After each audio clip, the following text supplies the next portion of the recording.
तबारक व तआला के नाम से शुरू जो बड़ा मेहरबान और निहायत रहम करने वाला है।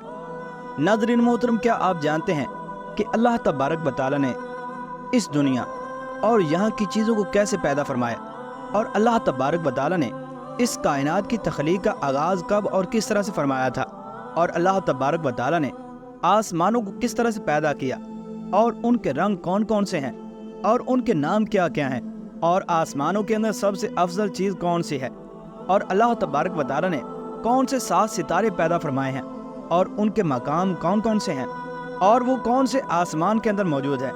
प्यार दोस्तों, आज के इस मुनफरिद वीडियो के अंदर हम इसी हवाले से मालूमात कुरान और हदीस की रोशनी में आपके साथ शेयर करेंगे। लिहाजा आपसे हमारी गुजारिश है कि आप हमारी इस वीडियो को अंत तक मुलाहिज़ा फरमाइए। नाज़रीन मोहतरम, ये बात याद रखें कि अल्लाह तबारक व तआला कुरान मजीद के अंदर बहुत से मकामात पर इरशाद फरमाता है कि ए इंसान, खुद अपनी ज़ात के अंदर और इस बनाई हुई कायनात के अंदर गौर व फिक्र कर। अगर तू इन निशानियों के अंदर गौर व फिक्र करेगा तो तुम पर हमारी हकीकत वाज़ेह हो जाएगी कि ज़रूर कोई न कोई इनका खालिक ज़रूर मौजूद है कि जिसने इन तमाम चीज़ों को पैदा किया है। यही वजह है कि कुरान करीम बार बार हमें ये हुक्म देता है कि ए इंसान, हमारी बनाई हुई कायनात के अंदर गौर व फिक्र कर, क्योंकि अल्लाह तबारक व तआला ने इस कायनात की किसी भी चीज़ को बेकार पैदा नहीं फरमाया, बल्कि हर चीज़ के अंदर कोई न कोई अल्लाह तबारक व तआला की हिकमत व मसलहत ज़रूर मौजूद है। और रिवायत में है कि अल्लाह तबारक व तआला ने सबसे पहले जौहर को पैदा किया। जब इस पर हैबत की निगाह डाली तो वो पिघल गया और खौफ खुदा से कांपने लगा, जिससे वो पानी बन गया। फिर अल्लाह तबारक व तआला ने इस पर निगाह रहमत डाली तो आधा पानी जम गया, जिससे अर्श बनाया गया। चुनाचे फिर इसके बाद अर्श कांपने लगा तो इस पर ला इलाहा इल्लल्लाह मुहम्मदुर रसूलुल्लाह सल्लल्लाहु तआला अलैहि वसल्लम के कलमे को लिख दिया, जिससे वो साकिन हो गया। मगर पानी को इसी तरह से छोड़ दिया गया कि वो हरकत करता रहे, जो कि क़यामत तक मौजज़न रहेगा। चुनाचे अल्लाह तबारक व तआला ने इरशाद फरमाया, और उस वक्त अल्लाह तबारक व तआला का अर्श पानी पर था। फिर जब पानी में तरातुम खेज मौजें पैदा हुई, जिनसे तह बतह धुएं के बादल उठे और झाग पैदा हुई, और इससे ज़मीन व आसमान बनाए गए जो एक दूसरे से जुड़े हुए थे। फिर इन दोनों के दरमियान अल्लाह तबारक व तआला ने हवा को पैदा किया, जिसके दबाव से ज़मीन व आसमान के तबक एक दूसरे से अलहदा हो गए। चुनांचे अल्लाह तबारक व तआला कुरान पाक में इरशाद फरमाता है, और फिर अल्लाह तबारक व तआला ने आसमान की तरफ कसद किया और वो उस वक्त धुआं था। अहले हिकमत कहते हैं कि अल्लाह तबारक व तआला ने आसमानों को धुएं से इसलिए पैदा फरमाया कि धुआं वहाँ पैवस्त होता है और बुलंदियों पर जाकर ठहरता है। बुखारात से इसलिए पैदा नहीं फरमाया कि वो वापस लौट जाते हैं। ये अल्लाह तबारक व तआला के इल्म व हिकमत का अदना सा करिश्मा है। फिर इरशाद नबवी के मुताबिक अल्लाह तबारक व तआला ने पानी की तरफ नजर रहमत की तो वो भी जम गया। ज़मीन और आसमान दुनिया का और हर आसमान दुनिया से दूसरे आसमान का बोध और मुसाफिर 500 साल के सफ़र की दूरी के बराबर है, और इसी तरह से हर आसमान का अपना अपना हजम है। कहते हैं कि पहला आसमान दूसरे भी ज़्यादा सफ़ेद है, मगर को काफ के सब्ज़ी की वजह से ये हरा नज़र आता है, और इस आसमान का नाम रकिया है, और दूसरे आसमान का नाम फैदूम या माऊन है, और वो ऐसे लोहे का है कि जिससे रोशनी की शुआएं फूटती हैं। और तीसरे आसमान का नाम मलाकूत या हारयून है, और वो तांबे का बना हुआ है। चौथे आसमान का नाम ज़हारा है, और वो आंखों में खैरगी पैदा करने वाली सफ़ेद चांदी से बना हुआ है। और पांचवें आसमान का नाम मुज़य्यना या मुसहिरा है, और वो सुर्ख सोने का बना हुआ है। छठे आसमान का नाम खालिसा है, और वो चमकदार मोतियों से बनाया गया है।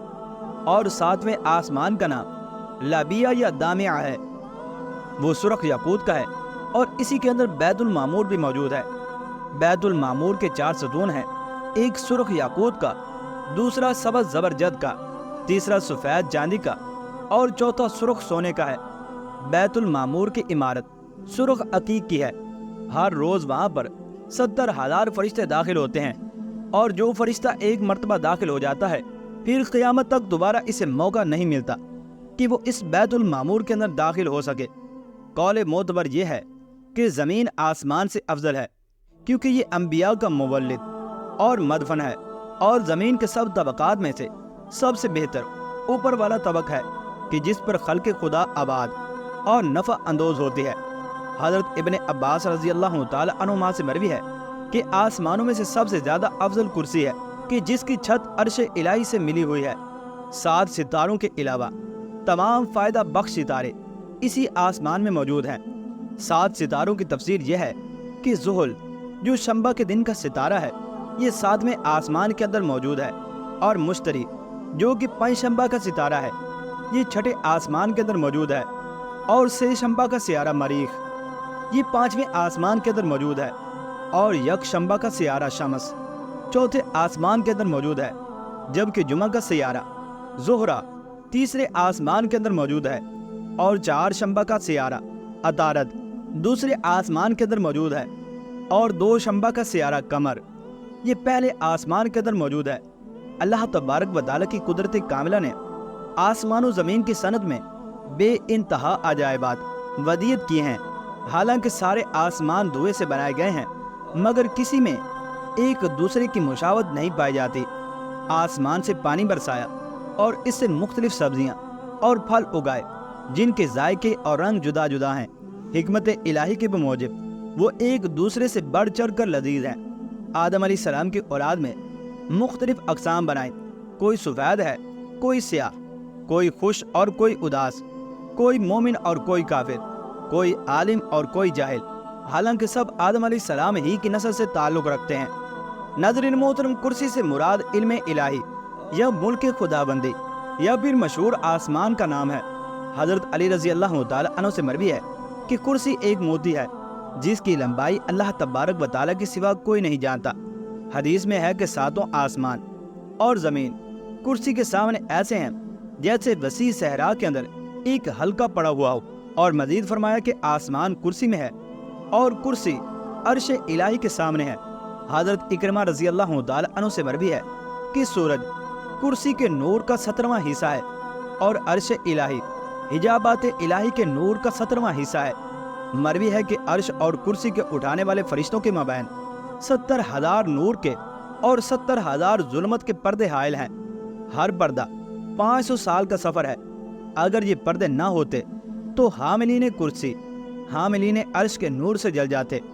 عرش ایک نورانی شے ہے جو کرسی سے اوپر ہے اور ایک علیحدہ وجود رکھتا ہے، مگر اس قول سے حضرت حسن بصری رضی اللہ تعالی عنہ کا اختلاف ہے، اور عرش الہی کی بناوٹ کے متعلق بھی مختلف روایات ہیں۔